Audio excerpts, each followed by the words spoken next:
Oh, oh, wo winembe mabamdo be, mabamdo be la yenikfu. Winembe mabamdo be, mabamdo be la yenikfu. Wo ema. Ladies and gentlemen, that is part of our signature tune for this program. And I mount the rostrum again because I think that my humble opinions will go a long way to edify the vitality and add corpus to public discourse on some of the issues that are agitating the nation. And I come in today with the topic politics. First of all, I will disagree in total with those who believe that politics is only for politicians and for political leaders. I take exception to this because of two main reasons.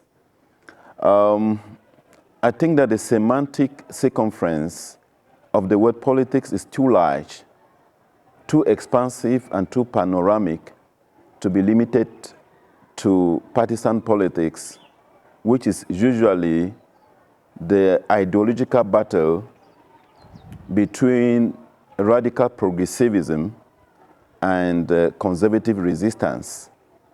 And I want to indicate very clearly that the scope of the definition of politics is limited when we talk about, when we claim that only politicians and political leaders are supposed to practice politics. I come in again with the second reason. If we agree, like I believe that every human being is a political animal. If we agree that every human being is a political animal, we are also testifying to the inevitability and the ubiquity of politics. This makes it in such a way that politics is unavoidable in the human society. If you don't do politics, politics will do you. That is why I disagree in total with those who say that they are not going to register to vote because they will be doing politics. And I say here that if you don't register to vote, you will not have the moral authority to complain about what is not going on well with your society. I say this because there are people who are so cynical, they're so pessimistic about, the ballot, the elections, thinking that their votes will not count. I said there is no need to be pessimistic about this whole thing because what is permanent in the entire human society is change. Change is permanent. And if you think that your vote may not count, also consider that there will be change. There can be change at every moment. Having said that, I want to come back to another point in politics, which I call the vilification of politics or the stigmatization of politics as a game, a dirty game, and a ruse of personal interest.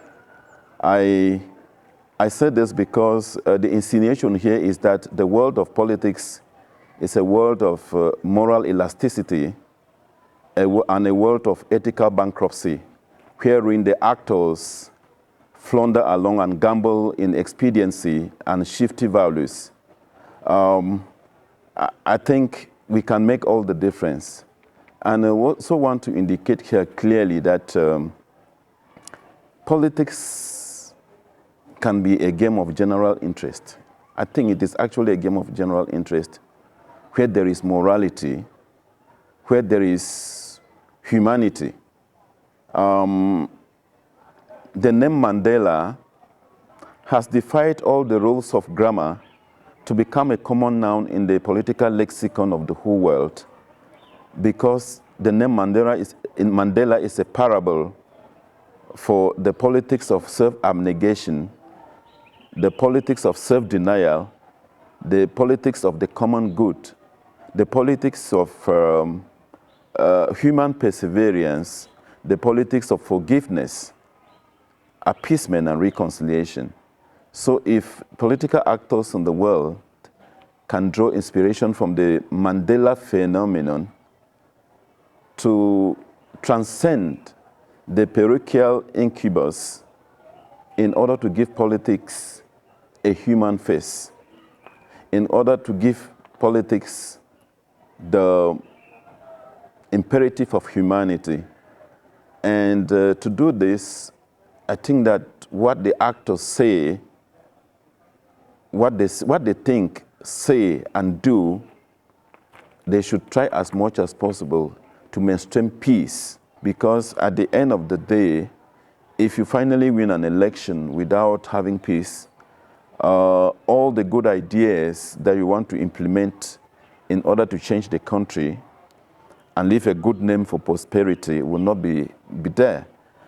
That's why I say that peace is a prerequisite for every achievement in human society. You might have the best ideas in politics, but if you don't fight for peace to reign at all costs. And I want to say that the very important thing is that don't take any decision that will affect human beings. That's why I talk about the imperative of humanity. That's why I talk about politicians transcending the parochial incubus, which is actually the canker worm in our politics, that sometimes we take very narrow ideas and we hang on them, and we leave the issues that border on general interest. I think it is important for all of us to think about peace. Think about peace means that also means bridging the gaps, shortening the distance between Tanga North and Tanga Sud, shortening the gap between Bastos and Elobi, Mokolo Elobi. So I give this metaphor so that you can understand that it is very important for any politician to think about the imperative of humanity in his program. And if you think about the imperative of humanity, your politics will be the politics of general good. It will be the politics of humanity. It will be the politics of decency. Because the impression we have is that every politician is a crook. If you hear people say that politics is a dirty game, it means that they have dismissed politics as a game of, moral elasticity. It's a game of moral bankruptcy. It's a game of ethical famine. So in this case, we can change the narrative. We can change the narrative to rise as a new breed of politicians, political actors that ensure that humanity reigns at all costs in all our actions. And you know that if you're a politician, for instance, in Cameroon, your personal ambition should not ride roughshod over the nation, over Cameroon, because Cameroon is bigger than all of us. It's bigger than all our ambitions. So everything that you have in mind in terms of your political program should be to edify Cameroon as a nation. It's a beautiful country. And the work of a politician, a work of a political leader is to see how to ameliorate the living conditions of his people at all times. And I also say that before I end this program, I cannot claim to have monopoly of knowledge. So that is why I'm opening up for you out there that my ideas are supposed to go through the scrutiny of public debate.